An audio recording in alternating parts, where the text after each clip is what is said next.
ॐ सहना भवतु सहनौ भुनक्तु सह वीर्यं करवावहै तेजस्विनावधीतमस्तु मा विद्विषावहै।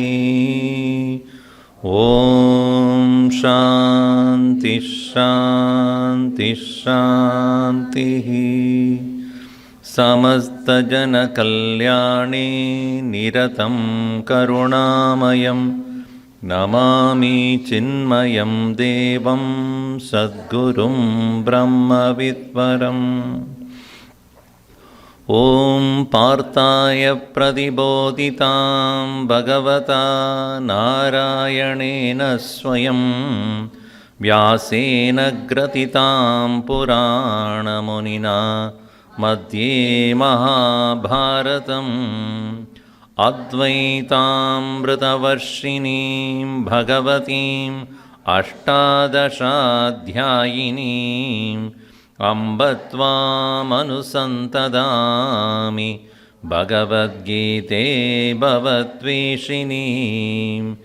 यं ब्रह्मा वरुणेन्द्ररुद्रमरुतः स्तुन्वन्ति दिव्यैस्तवैः वेदैः साङ्गपदक्रमोपनिषदैः गायन्ति यं सामगाः। ध्यानावस्थिततद्गतेन मनसा पश्यन्ति यं योगिनो यस्यान्तं न विदुःसुरासुरगणाः। देवाय तस्मै नमः देवाय तस्मै नमः। अथ त्रयोदशोऽध्यायः। अर्जुन उवाच प्रकृतिं पुरुषं चैव क्षेत्रं क्षेत्रज्ञमेव च एतद्वेदितुमिच्छामि ज्ञेयं च केशव। श्रीभगवानुवाच इदं शरीरं कौन्तेय क्षेत्रमित्यभिधीयते एतद्यो वेत्ति तं प्राहुः क्षेत्रज्ञ इति तद्विदः। क्षेत्रज्ञं चापि मां विद्धि सर्वक्षेत्रेषु भारत। क्षेत्रक्षेत्रज्ञयोर्ज्ञानं यत्तज्ज्ञानं मतं मम।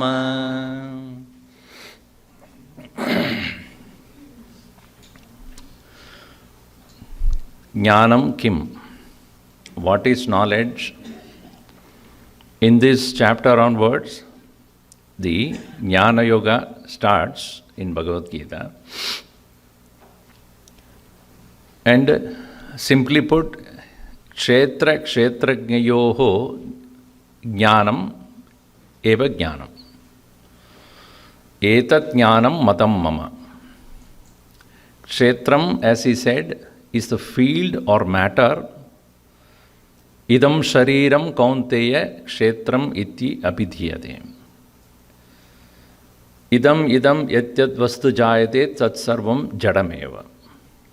Anything that is referred as idam, this, is only matter, insentient. What I am looking through my eyes, all of you are jadam. Because I am only seeing bodies. Correct or not? So, shariram jadam. So if I am looking at you like a chair or a table or a floor or a wall, so also your body. So you are all jadam only. Etat sarvam jadam. Tat vyadiriktam yadachti tat chaitanyam. Other than that body which we have, which comes to know that this is body, that is chaitanya. That I cannot see. Adrushta vastu, unseen but is there. I cannot see it with my eyes. na indriya gocharaha, that which is not available through sense organs. Na manasa api, even by the mind, I do not know the awareness. Sukshma buddhya jnatum shakyate. With a very fine intellect, one comes to recognize this, not know. Not know as an intellectual idea or an object. It can be recognized. Asti iti. So, aham asmi. Aham asmi means, I am as me. Aham asmi. Aham asmi means, I am. Right? I am. Is there any doubt anybody in this room who has a doubt about I am? Do you have to ask somebody, am I there? Unfortunately, yes. So that is why in Advaita Makaranda it is very beautiful. He said, Aham asmi sadabhami kadachin naham apriyaha. Aham asmi. I am there and I know I am there. I am and I know that I am. And this I am is the most lovable.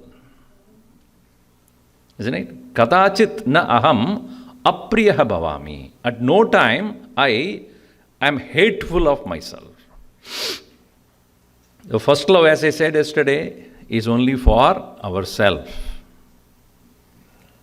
And if somebody said, I am so unhappy in my life, I want to end my life, that is also for happiness only. Is it not? Because I cannot tolerate this unhappiness, I want to get rid of it. Why you want to get rid of it? Because I want to be happy. One person told his friend that I want to end my life. When? The other fellow was curious. When? Tomorrow morning, early morning. There is a train that goes near my house.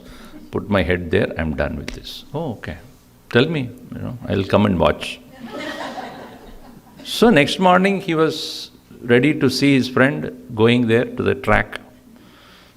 So he was coming out of his house and walking towards the track with something in his hand. What is that? Breakfast. He said, why you are carrying, what is that you are carrying? Breakfast. Why? In case the train is late. So, even as one wants to die comfortably. Ending the life also comfortably ending the life. Why? Because what he wants is happiness out of getting rid of that sorrow. So, aham katachit apriyaha bhavami. At no time I become unhappy about myself. Apriyaha. So what is my nature? Tasmat Satchidananda Rupoham. Tasmat, therefore, Tada Brahmaiva Adasiddham Satchidananda Lakshanam. Sat means Ahamasmi. Chid means Aham Janami. Then Ananda is Aham Kadachit Apriya Bhavami. I am, I know I am, and that one is what is most lovable.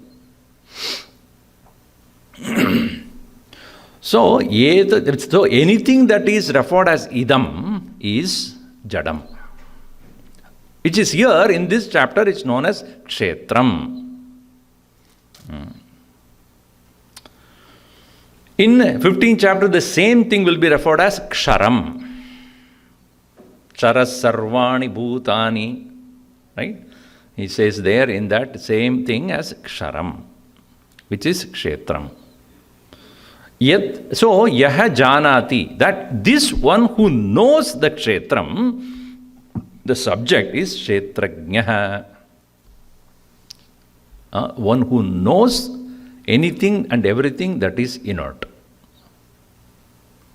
So, inert is known only by that which is conscious. So, jnanam is what? Knowing the difference between what is conscious and what is not. Atma anatma viveka eva jnanam. Vivechanam jnanam. Atma anatma vivechanam jnanam.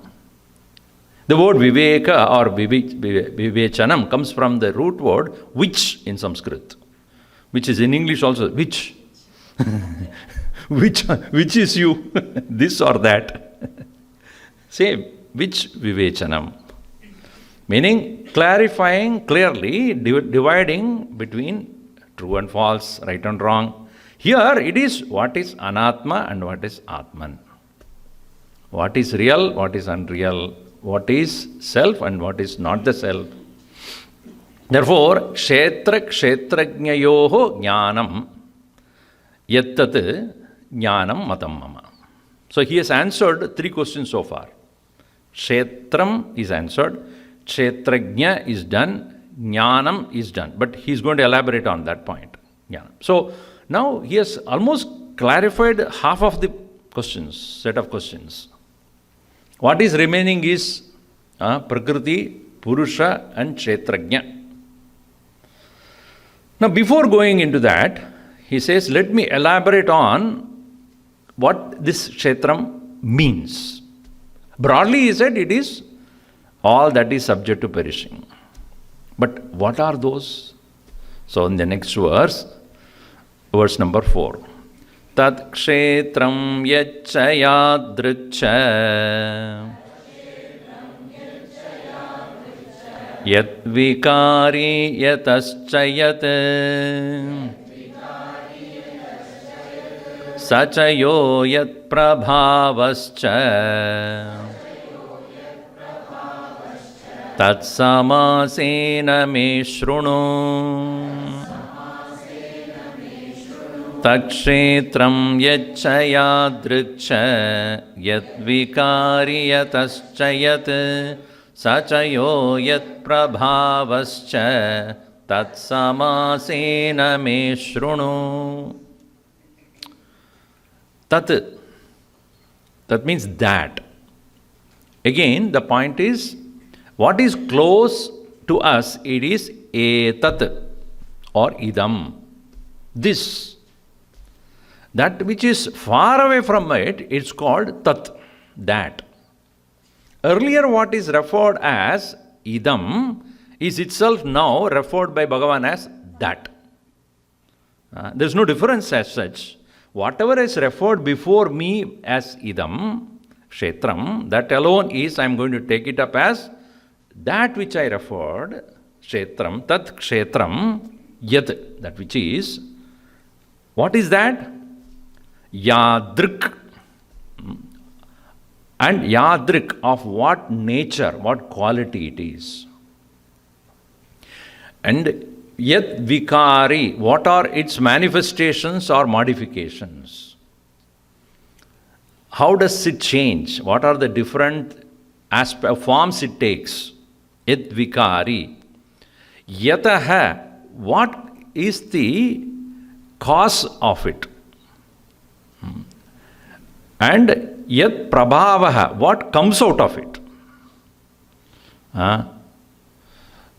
And see, yadascha yat, yadascha yat vikari, modifications, and yataha, from which it has come. Yat means what comes out of it. And then sachayo tat yat prabhavascha, and also I am going to talk about kshetrajnascha prabhavaha, and the greatness and the aspects of kshetrajna also I will talk about. The second line is about kshetrajna, the awareness, the consciousness. The first line is about the various aspects of the matter, earlier referred as, or Sankhyan's referring it as Prakriti. There they talk Prakriti as, not Prakriti, as Pradhana. They use it, the word Pradhan. Yesterday also we saw that Anishwara Sankhyan and Seshwara Sankhyan. So Anishwara means the Sankhyan philosophy that does not accept the existence of God. Anishwara. And those same Sankhyan philosophy, which includes the Ishvara Tattva also, is called Seshwara Sankhya, otherwise known as Yoga Shastra. In Yoga Shastra, Prakriti and Purusha is also talked about, plus they talk also about Ishvara. What is the difference? While Sankyans, without the reference to Ishvara, consider Prakriti and Purusha are independent. They both are there, they are independent, and together they constitute the entire world. Like that of the science. Science does not accept the existence of God, but they definitely accept that there is matter and there is consciousness. Conscious means that which knows the matter. They may not use the word called consciousness the way Vedanta uses. When you say I am conscious, what does it mean? I have the awareness of what it is, who I am, etc. And they don't refer to that consciousness as C capital. Anyway, so Prakriti and Purusha are independent and they coexist. Though contradictory in their nature, the coexistence of the together is what the world is. Whereas the yoga philosophy says there cannot be the coexistence of Prakriti and Purusha without the presence of Ishvara.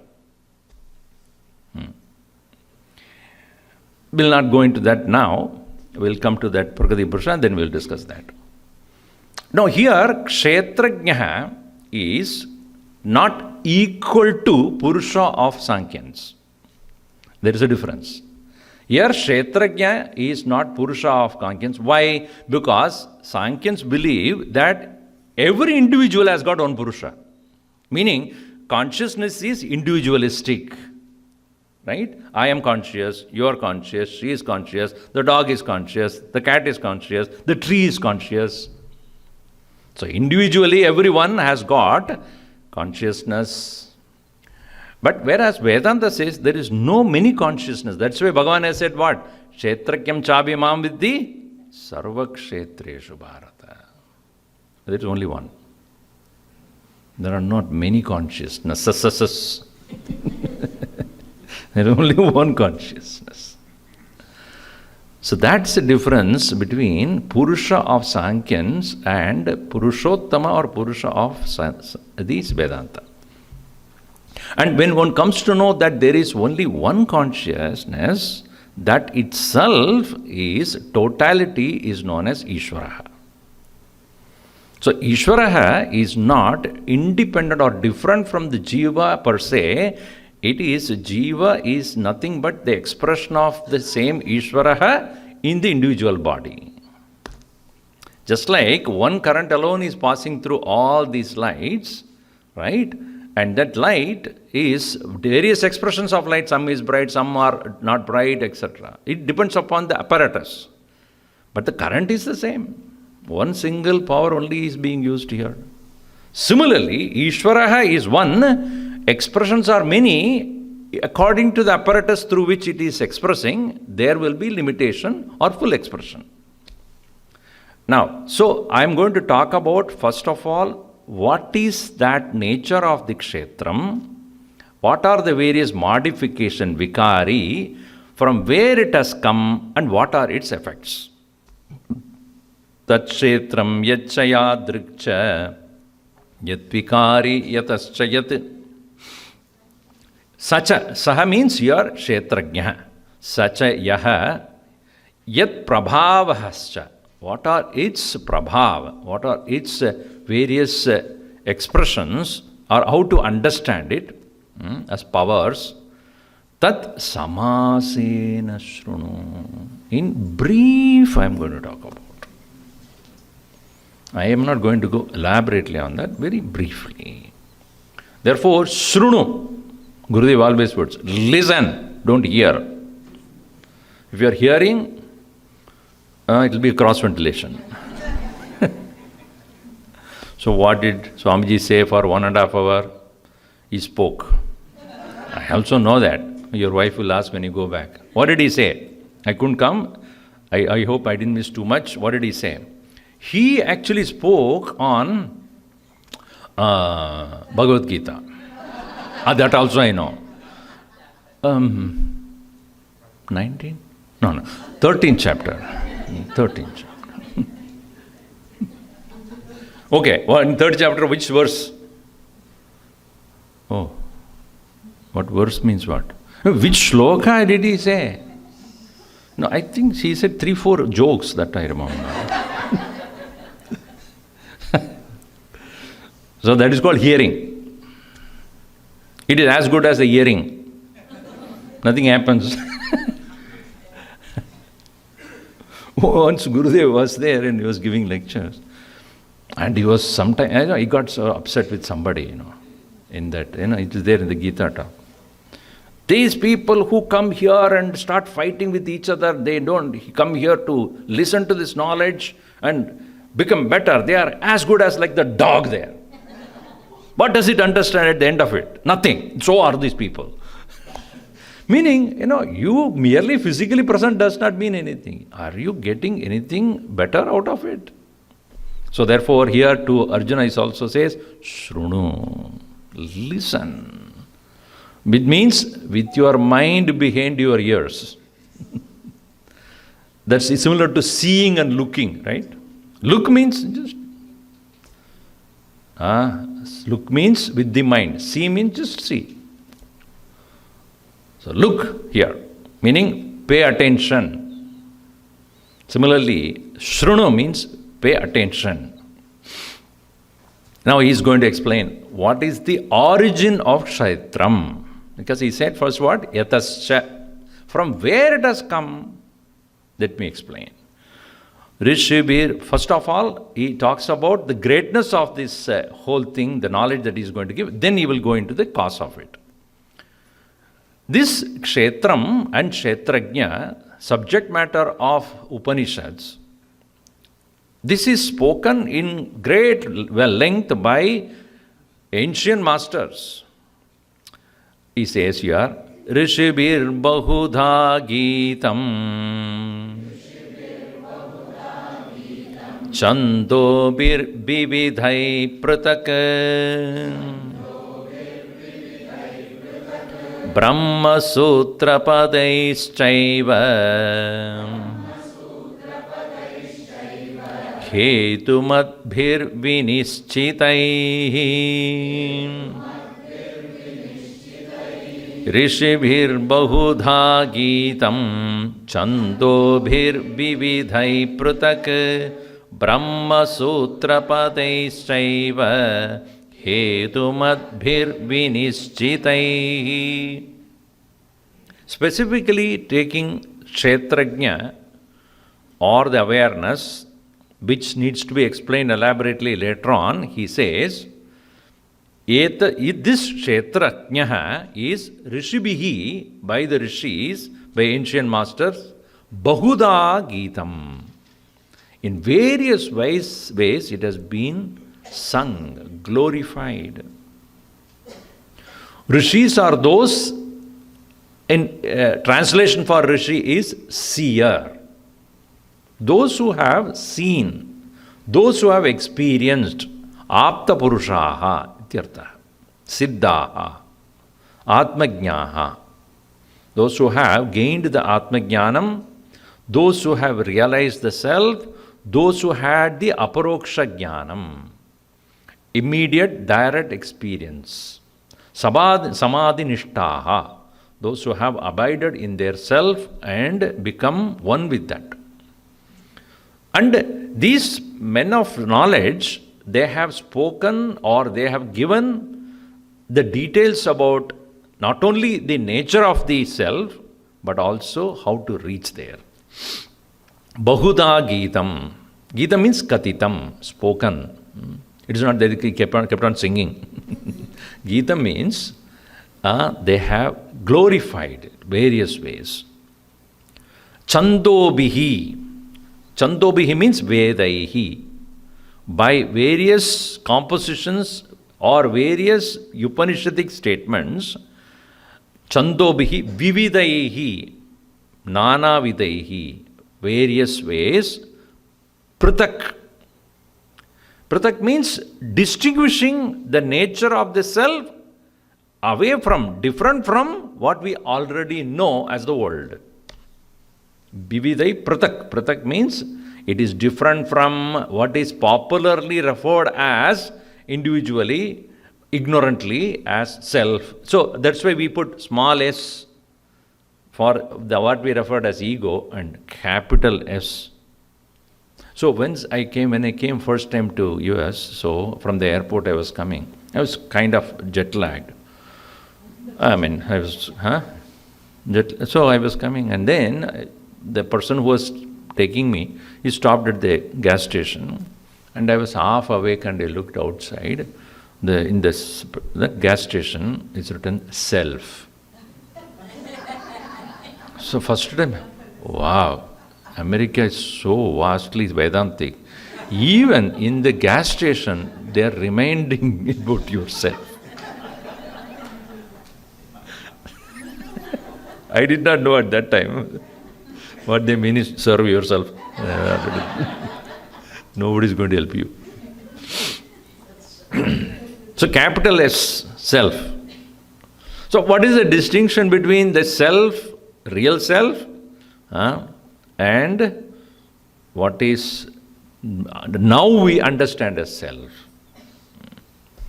So that's why it's called self-realization, right? Which is the self which is real? That is what we need to know. Now what we have is self-falsization. We are stuck with the false one. So Rishibir Bahuda Geedam Chandobir Vividai Pratak. Brahma Sutra Padaischa, by the Brahma Sutra Pada, meaning giving the indicators about the self in a very precise way, like a formula. Brahma Sutra is none other. There are three things that are considered in our tradition are most important to prove your philosophy. And these three are Upanishads, Gita and Brahma Sutra. All the three you have to interpret to prove your philosophy. This tradition was first created by Shankaracharya. He himself wrote for the 10 Upanishads, he wrote the Bhashya to prove Advaita Tattvam. Also, he interpreted all the 700 verses of Bhagavad Gita to prove that, and also 555 sutras of Brahma Sutra to prove that. Prasthana Trayi, it's called. And the later masters who came followed the same principle of proving their point of view with explanation on these three. So that is how the theory is philosophy is established. So here he is talking about Upanishad, and obviously it is in Gita. Then Brahma Sutra also. Brahma Sutra Padaischa eva Suchakani Vakyani Brahma Sutrani, it's called. Indicators of how to understand Upanishad, because some of the Upanishad statements look contradictory to each other. Brahma Sutra formulas are there to show there is no contradiction here. It is a question of standpoint. Which standpoint you are looking at understanding that. And Hetu Madbihi, with logic. Bhagavan Shankaracharya used three ways of explaining anything. Shruti, Yukti, Anubhuti. This is applicable in everything. In any statement you make, first of all, you have to have an authority supporting it. Especially those people who write, some of the theories, they always quote some books, right? One dot there and then below, according to so and so. And many of the professors quote their fellow professors and mutually they quote each other. I am quoting your book and you read my book, then only it will sell. So that is, first of all, they have to use Shruti. Shruti means authority of the Upanishads. Yes, in this Upanishad it is stated. This first. Yukti means logic. How logically you prove your theory here. Then Anubhuti, how it is in your own personal experience, this is how it is experienced.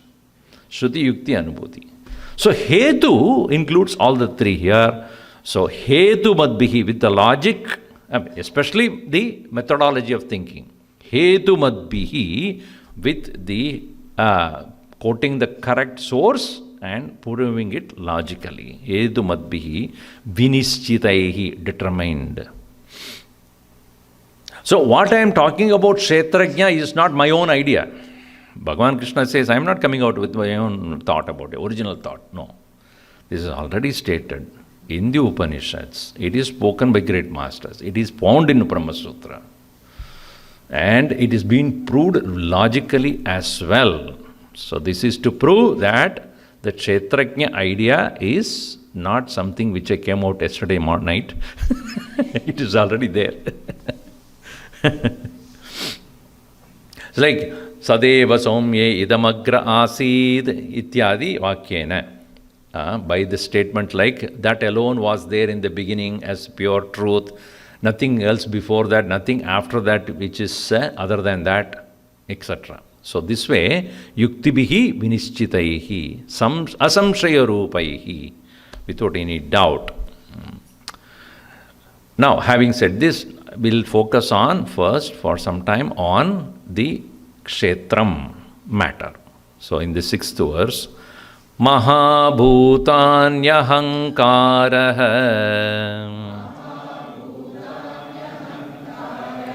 buddhiravyaktameva cha indriyani dashaikam cha panchachendriya gocharaha Mahabhutanyahankaraha buddhiravyaktameva cha indriyani dashaikam cha panchachendriya gocharaha. Cause of the entire creation, according to the Upanishad, it began as understandable to start with, Mahabhutani. Mahabhutani means the original elements. Sukshma Rupani Bhutani. In the original sense, in the sense, they have not undergone the Panchikarana process. Meaning, the original nature of Akasha, that is space, Vayuhu, air, Agnihi, fire, Apaha, water, Prithvi, earth. These 5 elements originally are created and later on they underwent the combinations to become gross. So first he takes up the Sukshma Rupani of the Mahabhutani. So in other words, what? We are all Bhutas. So Bhutas means elements. Elemental, Watson. So elemental means what? We are all what you call combination of 5 matter. But before it becomes a gross like the body, original nature of the space, etc. Unmixed. What is so Bhutani Sukshmani?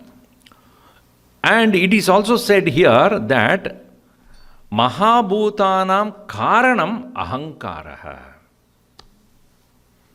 Cause of these 5 elements is called Ahankar. Not the Ahankar that we have or the car that you have. So when you go, this is your car, that is my car. That is called Ahankar. That car is not what we are referring to.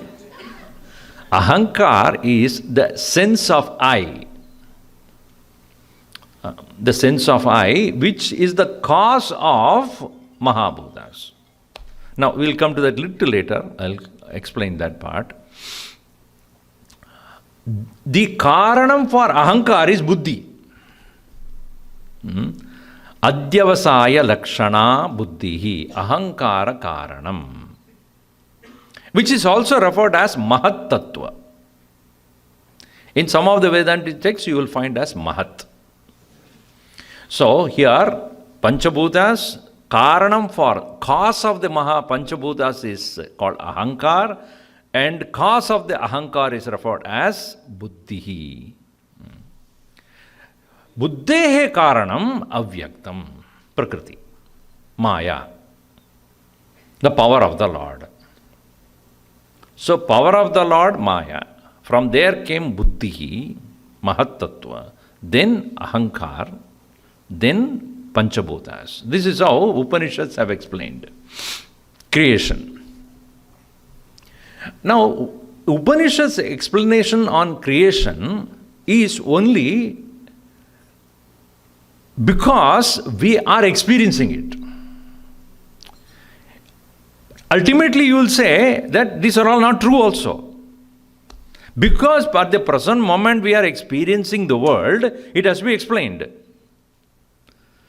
It is like if a person, by his own illusion or delusion, he thinks he has an headache or something is happening to him, then the doctor has to explain why it is so. He cannot directly go, I think you are just imagining things. Right? Like that of Arjuna, he was not able to fight the war because of his own confusion only. He did not know that it is to be done because it's a duty, and so he found it as a problem. The battle became a problem. So obviously he alone was wanting to fight. In the beginning he only said, okay, let us go for the fight. And when it came to fighting, then he said, I'm confused now. Should I fight? Now the question is, did Krishna solve the problem of Arjuna's confusion? Yes or no? Yes. No. Because there was no problem at all, first of all. He only dissolved the problem. Because he didn't change anything. He didn't change the situation. He didn't change the battlefield. He didn't change nothing is changed. But what changed was thinking. So what was posing as a problem, later on it was dissolved. That's why he said, Nashto moha smritirlabda, garishya vachanam, I will know, now I will fight. The same Gandhi only was holding on, the same chariot only was sitting, same people only were in front of him, nothing changed. What changed is the thinking. In the same way, so long as we are considering the world as true, then Upanishad will explain what the world is. So only at the relative level we must understand the theory of creation. Sometimes it may be contradictory. One Upanishad would say one way and another one will do different way. But we must understand from a common standpoint of taking the world to be real, then the creation is starting with avyakta, then mahattattva, then ahankara, and then mahabhutas. So mahabhutyani ahankaraha buddhihi avyaktamevacha. So buddhehe karanam avyaktam, avyakritam ishvara shaktihi maya sattva rajas tamo gunatmika pradhanam iti sankhye. Sankhyans will call it as pradhan. Sarvasya karanam. It is the very cause of the whole thing, because from where only everything has started. So, 5 elements plus ahankara, buddhi and avyaktam. It constitutes 8. This is called ashtada prakriti in this standpoint. This is according to Sankhyans also. Because they don't go beyond that. Avyakta, they don't say Ishvara. They stop there. Avyaktameva karanam. Pradhanameva karanam. What? For the entire creation matter, pradhanameva karanam. Alright? So this eightfold prakriti is accepted by Krishna as according to the Sankhyan system, and he accepts that. Yes, it is true. Now again, as the point, I go back to the point of Sankhyan. Sankhyan's do not believe in Ishvara, as I told you. And Sankhyan's believe in the real existence of the world. And Sankhyan's believe that Purusha experiences the world. The only way of liberation is detachment. And so moksha for them is a detached state, unattached state. They do not falsify the world. They do not consider Prakriti or the world as mithya. Only in Vedanta we bring the point of mithya to show permanent release is only when you know the false nature of the world. If you give reality to the world, there is no escape. There is no escape means you are not escaping. Escape means there is no freedom really.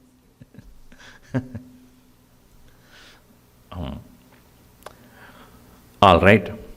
Then coming down from Mahabhutas, then further aspects are explained in Sankhya's only. Indriyani dasha. So, Indriyani dasha rupani, dasha vidani. 10 indriyas, sense organs. 5 of them are jnana indriyas and 5 are karma indriyas.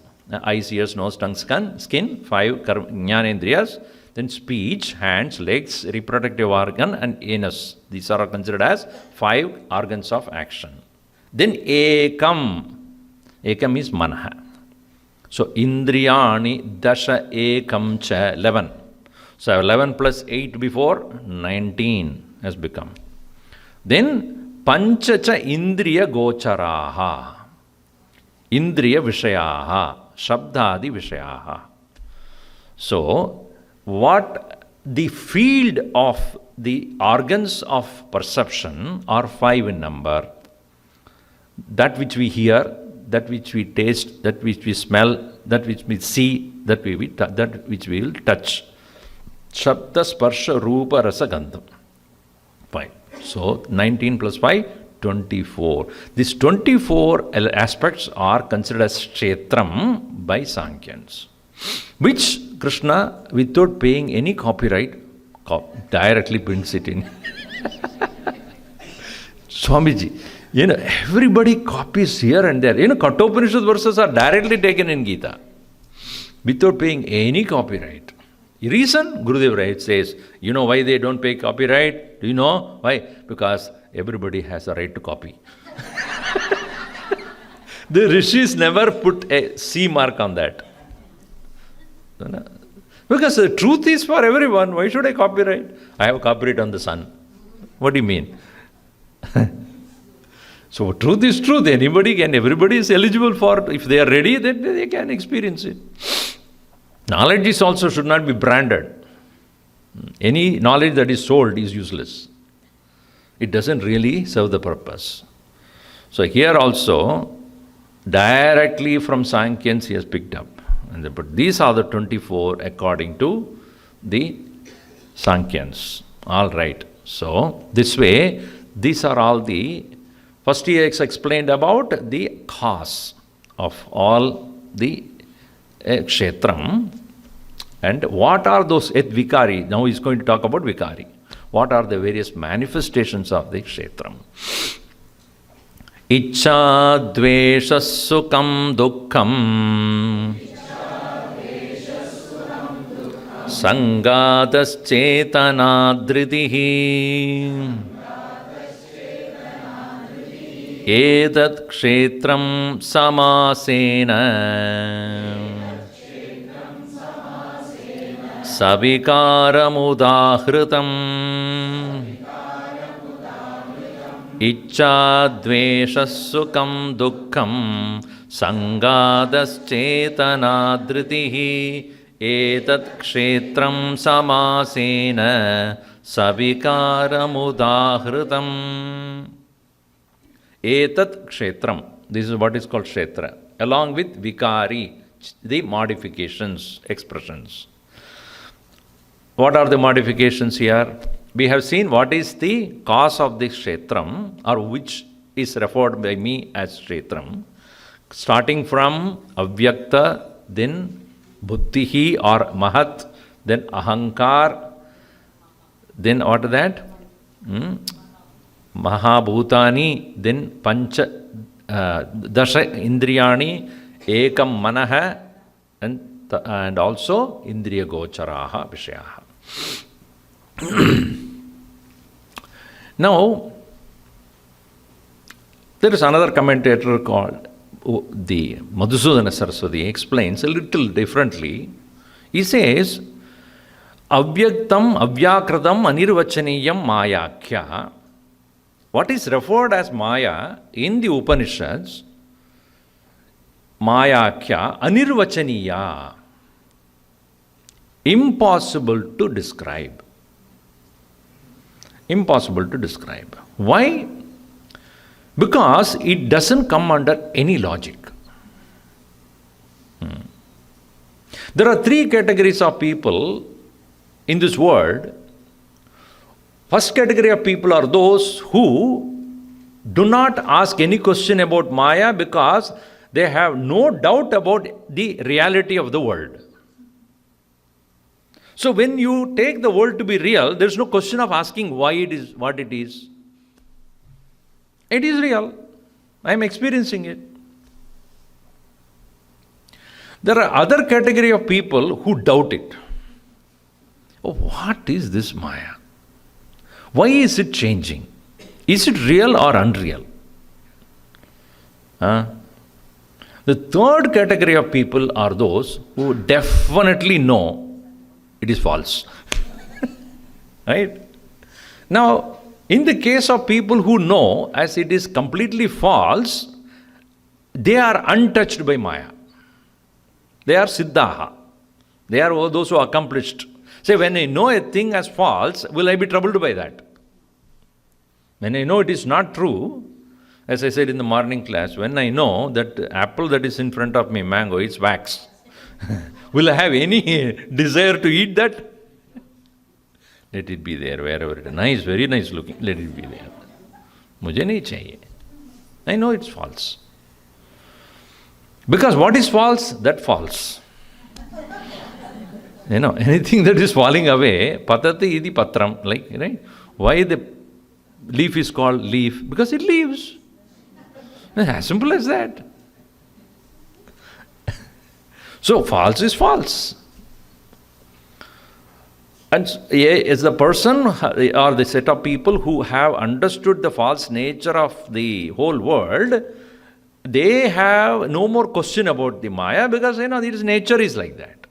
Even it is there in front of them because of their prarabdha, they come to experience it. They are untouched by that. They may physically experience all the trouble, but in their mind they have no more reality about that. I used to give this example. You go to a magic show, the magician is showing suddenly he takes the hat, from there a rabbit comes out, and something else comes out and all that, and everybody is so aghast and wow. You are also sitting there. Then you have a desire. Now, I would like to know how he does all these things. So you go backstage, and I want to learn about this. Take me as a, intern. I want to learn. So after testing you, I said, okay, I'll teach you. Then he teaches few tricks, how he does. Actually, it happened to me, I told you. So we had a magic show by somebody. So he wanted me to participate in that also. So one of the act is where I go into the stage, right? And then I go into a small chamber. I go inside. On the other side, the similar dress wearing young boy is also put on the other side. The box is such that you won't see the other side. So then the magician comes and after putting me inside, close the door and turns. And then that boy comes out. So that means I have turned to become that boy. So that boy says, oh my God, why I became so small? Who will prostrate to me? Who will salute to me? And I have to study everything. What is this? So the magician said, are you so unhappy about it? You want to become the old Swami himself? Yes, go inside. And then you put inside, and then they'll come out. Right? That's all. It's simple as that. So now that I know, it is, because from the standpoint of the audience, it is such a surprise. It so happened when I got into that chamber, my clothes got stuck there. So when he was turning, right, and then the boy came out, but on the side of the boy, the other chamber where I am, my cloth was sticking out. So the children who were sitting in that audience, Swamiji is there inside. Spoiled.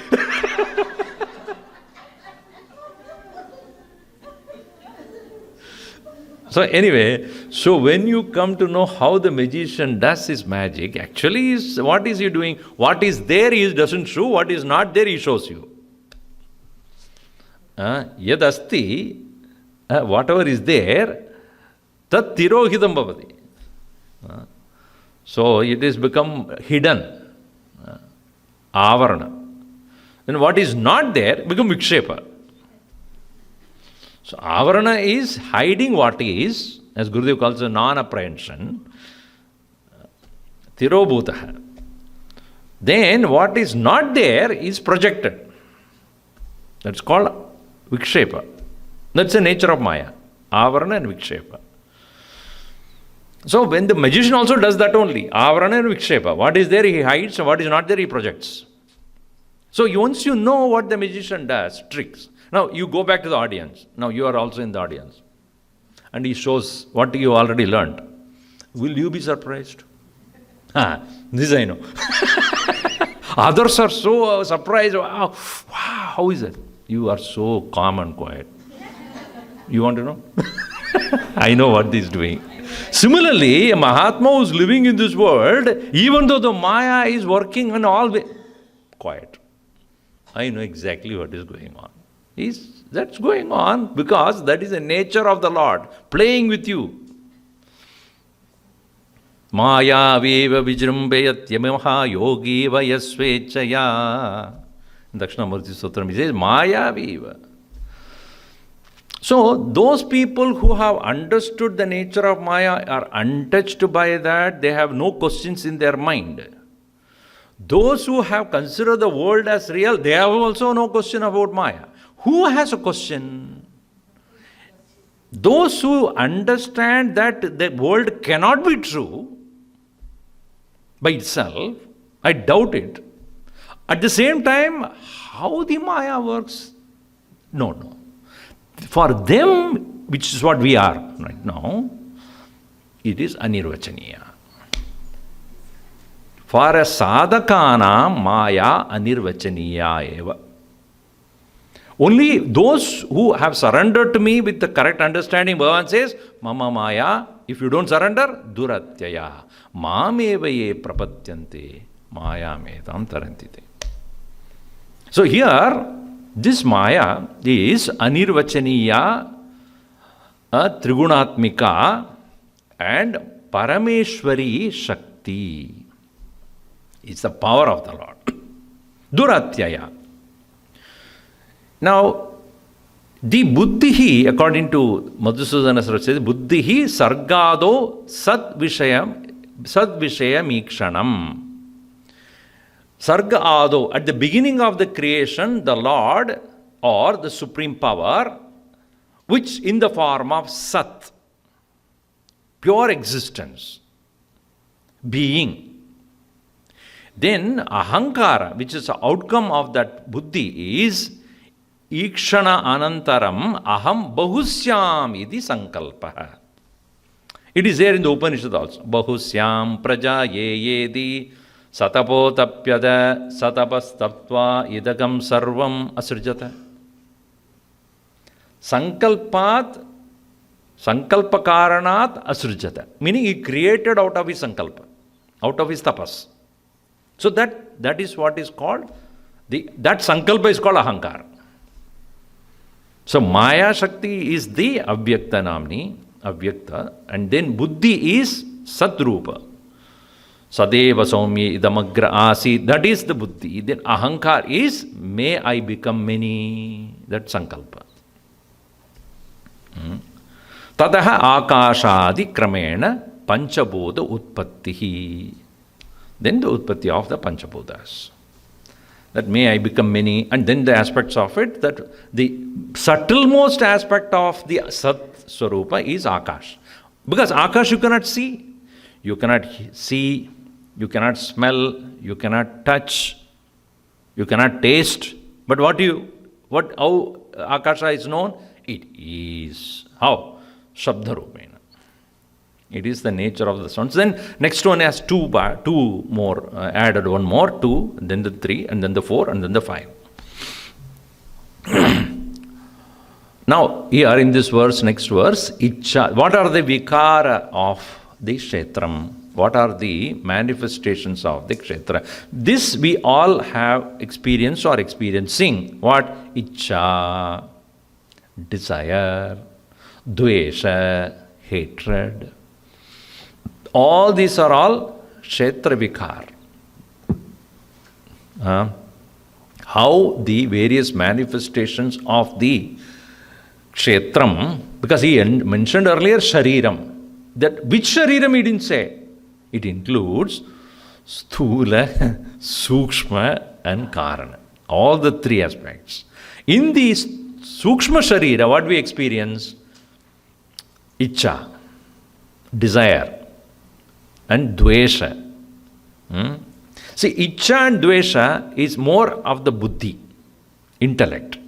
Whereas Sukham, Dukkham is of the mind. So, mind alone experiences joys and sorrows. Hatred and love is a concept of the intellect. So, Icha, Dvesha, Sukham, Dukkham. What is the Icha then? It is karana antakarana dharma. It is a thought process in our mind with respect to an object or a thing or a person from whom we have experienced sukham, or with whom we have experienced sukham, and wanting to enjoy it again. That is called Icha.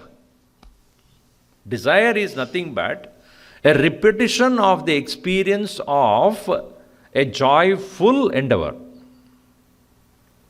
And Dvesha is the opposite. Hatred is nothing but experience of something, not wanting to repeat a undesirable or unpleasant experience. Sukham, it means experience of an object which gives us happiness. Dukkham is experience of an object which gives us unhappiness. These are all considered as Kshetram. Icha, Dvesha, Sukham, Dukkham. And next one he puts, how do we experience this Icha, Dvesha, Sukham, Dukkham? It is because there is the reflection of consciousness through this assembly of Karana, Sukshma and Sthula Shariras. Together, all the three Shariras or bodies, subtle, gross and causal bodies, is called Sanghata. Assembly, combination, coming together of all these. And then in that there is a reflection of consciousness known as Chetana. Chetana is nothing but the reflection of that consciousness which makes us able to experience the matter. It is like this. Let us say there is a door, house like this or a hall like this. There is no sunlight directly coming into this building. There is one mirror outside which reflects the sun, and that sun reflection comes into this room. So I am able to see the inside what is there in this very room only with respect because of the sunlight, not directly. And it comes from a reflected mirror's light. In the same way, consciousness reflected in the buddhi makes us able to recognize all other, all the faculties of ours, thoughts, joys, emotions, feelings, and the functions of the body, etc. This is called Chetana. So, Icha, even the Chetana is Kshetram only. So, Icha, Dvesha, Sukham, Dukkham, Sangadas, Chetana, and then Dhritihi, determination. These are all few of the things that he is talking about. These are all, in general, a few of the expressions of this Kshetram. What is Dhriti? Whenever you feel very low, how you are able to get back to your senses and then get going. That is called Dhriti, determination. Ability to withstand the onslaughts of the worldly experience, yet not losing heart and moving forward. That is called Dhriti. All these are all etat kshetram samasena, because there are so many different experiences in our life. All of them which is born out of matter, or matter contact are known as kshetram. Eda kshetram samasena savikaram udahrutam. Now he shifts the gears. Now he says, now I'll tell you about what will help you in gaining knowledge about the self. Because sadhana also to be pointed out.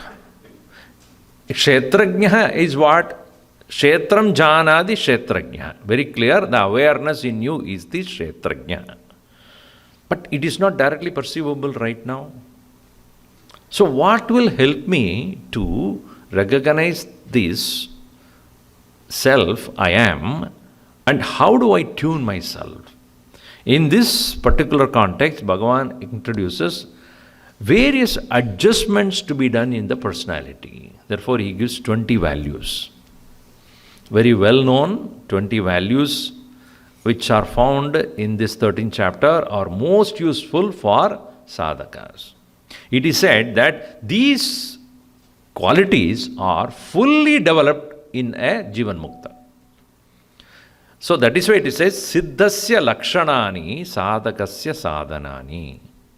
The qualities of a man of wisdom are the values to be practiced by those who aspire to become men of realization.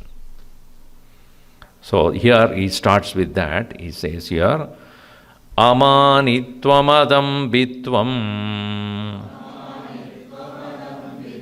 ahimsa kshantirarjavam acharyopasanam shaucham stairyamaatma vinigrahah. Amanitvamadam bitvam ahimsa kshantirarjavam acharyopasanam shaucham sairamatma vinigrahah. Manitvam means self-esteem, considering oneself better than others. It is referred as Atmanaha Shlaganam. Feeling great about oneself. There is nothing wrong in that, but high self-esteem is undesirable, as much as low self-esteem is. Feeling low about oneself is also wrong. Feeling too, high about oneself is also wrong. It is not correct estimation. As I said yesterday also, if you go and ask, what do you think of me? It will be such a cold water on your... I never think about you. And interesting thing is, we all think that everybody is thinking about us. Right? So that's why we put this extra makeup and all these things, because I should look good. Because everybody is going to watch me. Say, if you are in an island where no human beings live, would you put a makeup? Will the lion and the cat and then the monkeys will any care about you? Oh, today is looking good. Yeah. Probably you don't even wear a cloth. Who cares? Who cares? So all this that we do is only to prove, look at, others are looking at me, I have to do something about it. One boy was there, and at home there was a party. One lady came to the party. So he looked at her and said, Auntie, yes, you look so ugly, She got so upset. How dare you say that? She dragged him to the mother and said, teach him something, manners. What did he do? Ask him. What did he do? I told she's ugly. Why do you say that? But she is ugly. Even if she's ugly, you should not say that. But you always told me to tell the truth. But it's not like this. You should not say such things. I'm confused. Go and tell sorry. Okay. You went to her and said, I'm very sorry that you're ugly.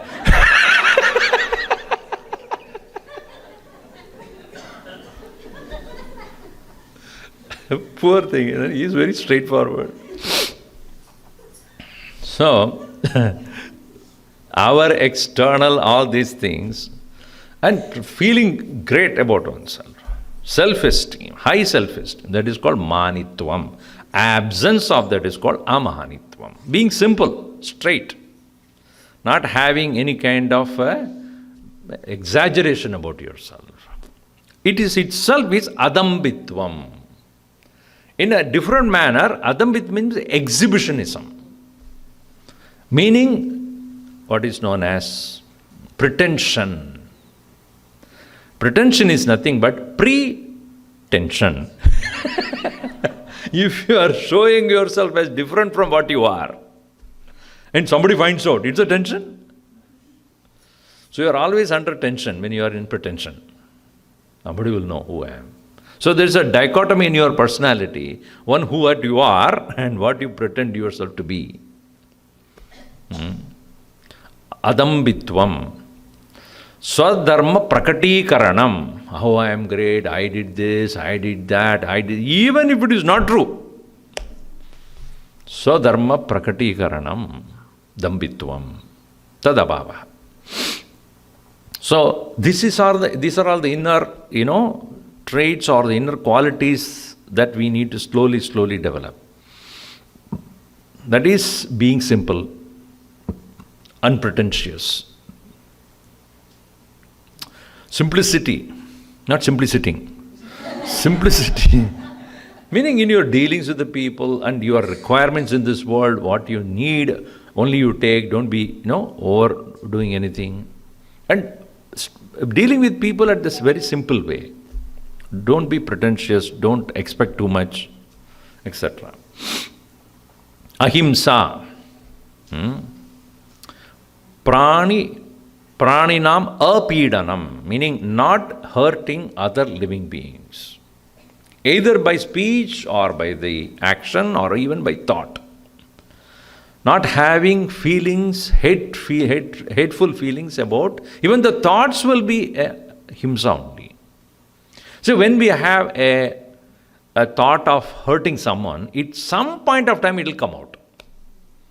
Because if that thought is there, it will come out in the form of a speech or in the form of an action. Let us say if I have a hateful feeling towards a person, I keep developing that or having it, and somebody else is of the same kind, it comes, that person is so, you also think, I also think that bad. And 3-4 people together, then they will decide to hurt him or her. It'll some point of time we will engage in the physical hurt also. See, any war is nothing but a set of people who have started hating the other, right? So here, ahimsa, praninam apidanam, not hurting others. Kshantihi. Kshanti is para aparada praptau avikriya, meaning not retaliating towards someone who did not do the right thing to you. Ability to withstand or bear the insults. That requires an enormous amount of inner strength. Just because somebody is ridiculing me does not mean I am that. Is it not? So if you are walking in the road and somebody in the road calls, hey fool, come here. And if you respond, then you are a fool. Isn't that true? If somebody says, hey fool, come here. Oh, dare you call me fool? Oh, it is you? I didn't know that. So why do you own it up? Why do you think that you are only addressed that way? So the ability to withstand even the ridicule or even praise, so where one does not respond to, especially here, somebody else's, ridicule or criticism or words, unpleasant words, that requires enormous inner strength. That is what is called kshantihi, kshama in other words, withstanding, patience. Arjavam, being straight, sitting straight first, starting with. Being straight means not having hidden agenda. Dealing with people, there is no hidden agenda. Actually, I want something, I don't know how to say, but I will say this way. So we always have a method of trying to take out what we want from others while we are not straight in our dealings. Or lack of integrity, honesty. Not being true to what you are saying. You say something, do something else. So that is what is called anarjavam. On the opposite of that is called arjavam. Rujatvat, rujubhavaha, avaktratvam, not being crooked. So amanitvam, adambitvam, ahimsa, kshantihi, arjavam, 5 of them in the first line. Second, acharya upasanam, serving the teacher who stands for the right knowledge. To gain the correct knowledge, one has to approach with great humility. So, who is the Acharya hai? Moksha sadhana upadrishta. The one who is the teacher of knowledge that will lead you to liberation, who is called Acharya. So, a person who is ready to lift you up towards the highest wisdom. So, to that teacher, doing susrusha, meaning seva, that is called Acharya Upasanam. Oh, Acharya Upasanam means sitting next to him. Sitting next to the Acharya. I am also sitting next to you. That is not Upasana. In literal meaning is that. Upa means Samipe. Samipe Asanam. Samipe Asana means sitting down and listening to that knowledge. Because knowledge always falls down like the water coming from the higher to the lower. So also knowledge will come from the higher to the lower. So you must be ready to receive that. Acharya Upasanam. Shaucham. Shaucham means cleanliness within and without. Externally, the place should be clean where you dwell or live, as well as the mind should be clean as well. Only when the mind is clean, you actually, external cleanliness naturally happens. Some people keep everything clean, but mind is not. That is not good. Inner cleanliness is very important. And external is an expression of that. So, kayamalanam mrijjalabhyam prakshalanam. Externally cleaning it, antascha manasaha pratibhaksha bhavanaya. What is the inner purity? Where I see things as is without polluting with my fancies about it. It's called Pratipaksha Bhavana, meaning seeing both sides of the coin. Only when I see both sides of a thing, then I will know what its nature really is. If I have a lopsided view, then either I hate it or I get passionate about it. So that's why in Bhajagovindam always, Pratipaksha Bhavana is the main point there. Always look at the things with a right view. Do not have either hateful approach to it or very fancy approach to it. That is called Shaucham, Antas Shaucham. Stairyam, steadiness. Being committed to something and be steady in that. When people say, Swamiji, our study group is not going well, it's called unsteady group then. It should become steady group. Consistency in practice. Doing whatever you have taken up, consistently doing to achieve the result. I have been doing meditation, Swami, nothing is happening. How long? Past 2 days. Even to learn a basic knowledge, you have spent 12 years of your life. Meditation 2 days and you expect result? So, everything you take up until you find the real end of it, continuously engage in that. That is called Stairyam. And Atma Vinigraha, withdrawal of mind and the senses from external enchantments, consistently to be again. Ability to withdraw, and that ability to withdraw must be something which is effortless. Many times we withdraw because of situation also. Like following a traffic rule. When do you do? Nobody there. Let's go. Where nobody is watching you indulge, then that is not Atma Vinigraha. It is, I understand the unnecessariness of the thing, so I don't need it. Otherwise, I think today I'm a little more hungry, Chalo, ek rasagulla khayenge. This kind of not having conviction. And that is what happens most of us when we do not, when there is no right knowledge, we come to compromise. So this is what Atmanaha apakarasya Atma Shabdavajyasya Karya Karana Sanghadasya Vinigraha. Removing that. Swabhavena. Swabhavena Sarvadaha Pravuttasya. It's by nature and by habit we engage in that, but with the abhyasa, that's why Bhagavan Krishna says, Vairagya abhyasena cha vairagyena cha grihyate.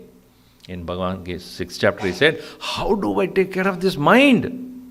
Bhagavan smiled and said, Abhyasena tu kaunteya vairagyena cha grihyate. Next, Indriyarteshu vairagyam Anahankara evacha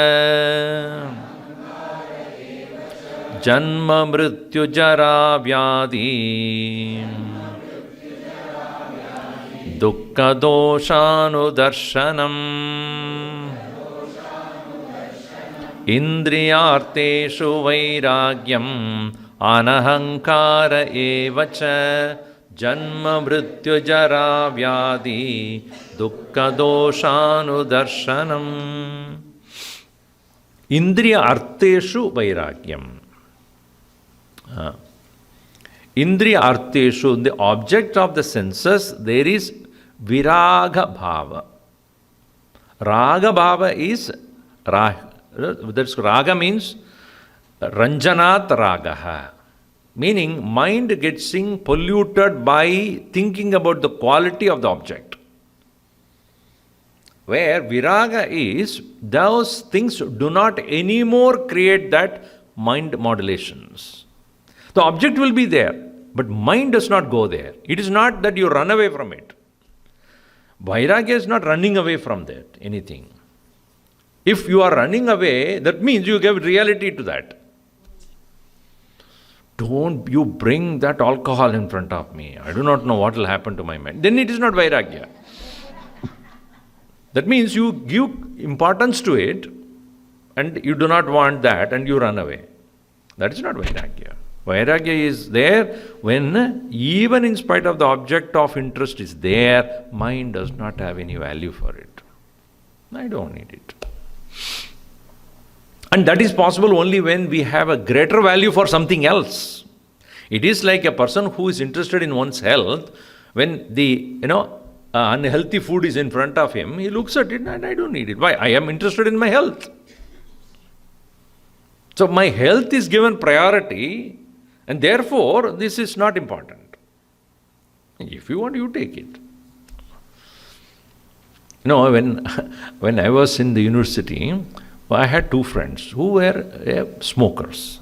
Smoking and drinking, I do not know what, Bhagavan's blessing only, I never really, I never touched smoking or drinking. So I somehow was friends with them, but I never did it. Even though in front of me they were drinking and smoking. And after that I have lost touch with them, 30 years later when I met them, recently, a few years back. So when I went to one of them's house, then they were talking to me and said, oh, you have become Swami and all right. Then after the lunch, we all had lunch together, both of them became restless. And what happened? Smoking. I said, you people never changed. 30 years back I saw you, that time also you did the same thing. Now also you are doing the same thing. They looked at me, you are also.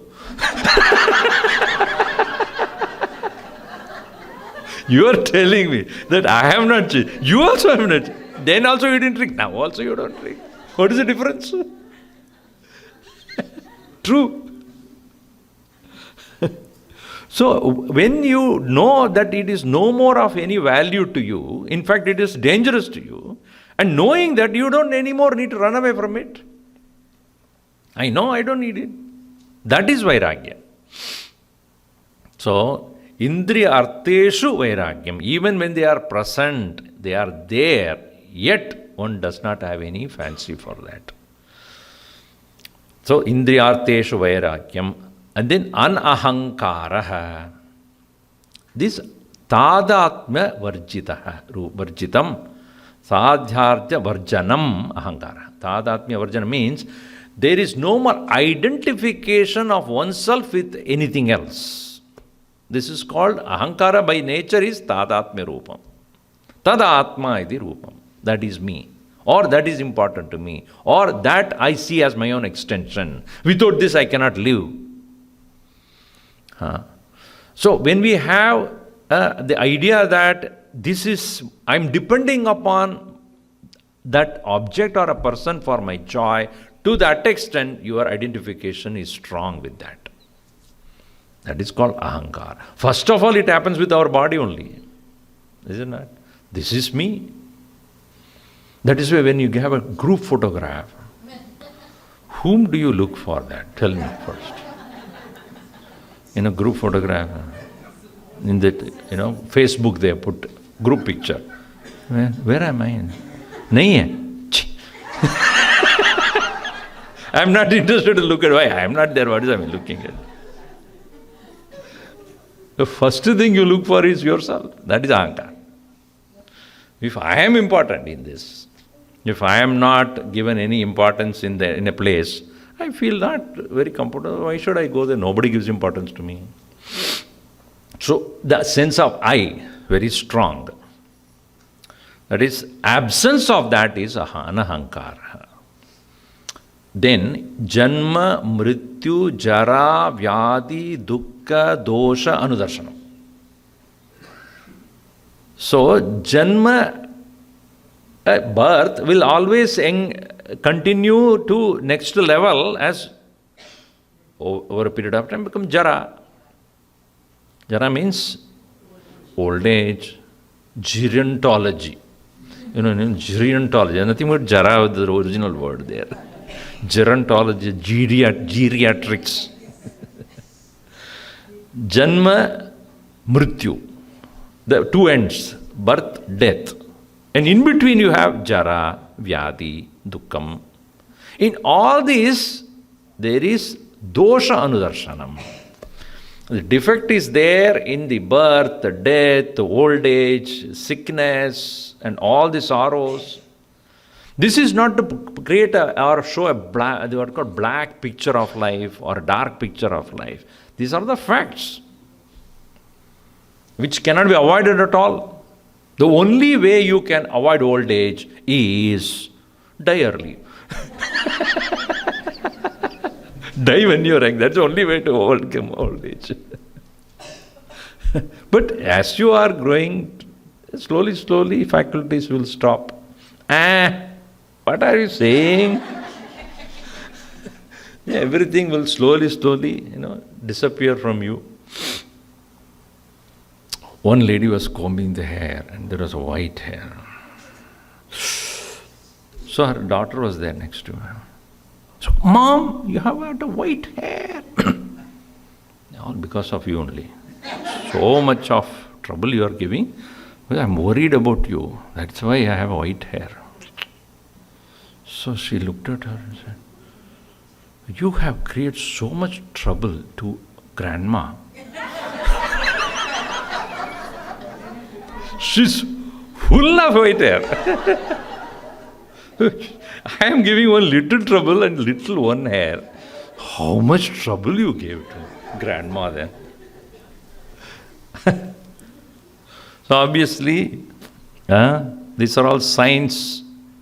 So that is what it is said. No, when a person is in front when he is bald, he is a thinker. Those who are having friend like mine, they are all thinkers. If you have a backside bald, you are wise. If you are completely bald, that means you are thinking that you are wise.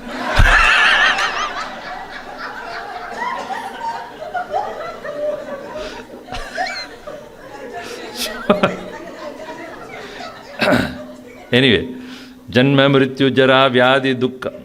So Janma Dukkam, Jara Dukkam, Mrityu Dukkam, Vyadi Dukkam. Everything is Dukkam only. But not by itself. So they cause unhappiness. Janma Dukkha Karanam Bhavati. Jara Dukkha Karanam. But Jara, the old age by itself is not Dukkam. It can cause unhappiness. Not Swarupatha. By itself it is not. If you ask a child which is only, let's say, is growing boy, it's a 9-year-old, I want to become old, I want to become old. Is it not? I want to grow big, I want to become old. So I want to become 20-year-old, and only people will respect me what I say, and nobody bothers about what I say. So you want to become old. So wanting to become old is a dukkam or sukham for that boy? It's not. It is, that point of time, it is not dukkam. So in the same way, it is contextual, situational, and sometimes one feel that when I get old, only people respect. Let me get old. It is said, what is old age? When you are young, you had many questions, no answers. Now you have all answers, but nobody is asking questions. That is called old age. I have answer for everything, but nobody is asking me questions. Janma, Mrityu, Jara, Dukkha, Dosha, Anudarshanam. So constantly remembering that these are all potentially causing unhappiness. And you cannot help it, it happens to be there. So that way one is aware of that constantly. Janma, Mrityu, Jara, Vyadi, Dukkha, Dosha, Anudarshanam. Continuing. Next one we'll see and then complete. Asaktirana Bishwangaha Putradara Grihadishu Nityam Chasamachittatvam Ishtanishtopapatishu Asaktirana Bishwangaha Putradara Grihadishu Nityam Chasamachittatvam Ishtanishtopapatishu. In these two lines, there are only two values are pointed out. Asaktihi.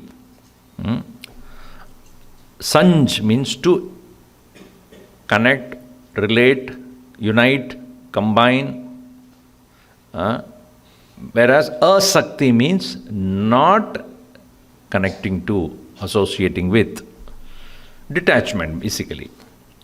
Vishayeshu anasaktihi. That is called asaktihi. Where there is no more attachment to things. And asaktihi, that is so this asakti is different, and then comes to the next one. So three of them are pointed out. Anabhishwangaha. Again, the extension of that only. Anabhishwangaha. Meaning, there is no close affinity towards things that you own or you are related to. Who are those? Putra, Dara, Griha, Adishu. While again, the point here is where oneself feels so associated with somebody and their joy is my joy, their unhappiness is my unhappiness. So that much of total identification with another person and getting into such states of mind related to that person and externally being controlled by that person, that is considered as abhishwanga. Putra, Dara, Gruha, Adishu. Swamiji, we are all grihasthas. What are you talking? What does a grihastha means? Householder. You are holding the house or house is holding you? If you are holding the house, you can relieve. If house is holding on you, then what will you do? See, if I have a glass of water, I have the glass of water or the glass of water is having me? When can I say that I am having the glass of water and not the glass of water holding on to me? When do I say that? Only when I keep it away. Right? If I can never keep it away, then what happens? That means that is holding on to me, or I am holding on to it. It is captured me. I cannot give up. I have no choice to give up. This is the condition of a person who does not see oneself different from what he owns. This does not mean throw away them. No. But recognize you are independent of it. If you don't recognize, you will be made to recognize that. When your children graduate and go, then you realize, oh, emptiness, Swamiji. Meaning what? My whole happiness of taking care of. So when the children go away, the mother of the child suddenly feels very empty. Why? Again back to the same fellow. At least I was so happily engaged with my taking care of his children, etc. Now they are gone. Now what do we do with him? I have to live with him now. 24 hours. And he is also, she is so busy with them. No, good. Chalo, karo. Now after some time, they are all gone. No, she will start troubling me now. Putra dhara griha adishu anabhishvanga. Knowing very well that at some point of time, there will be, they are on their own. They have to take their own life. According to their prarabdha, they will proceed. Each one of us have come independently and they all have to take care of their own life, their karma. We are there for a while, no doubt. Like in a journey in the train, everybody has to take off or get down according to their station. So also, everybody will have to take care of their own karma. Being aware of that, making you able to withstand the certain losses or departure, etc. That is also to be considered as one of the values.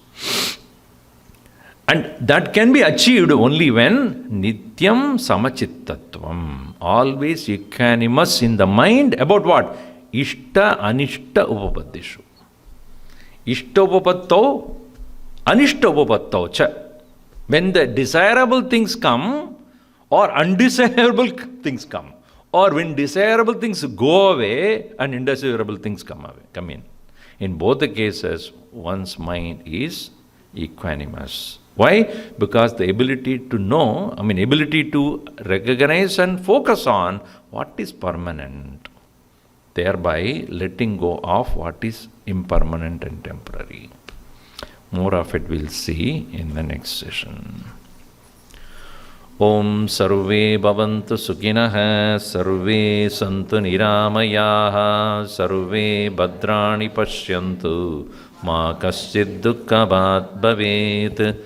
Om shanti shanti shanti.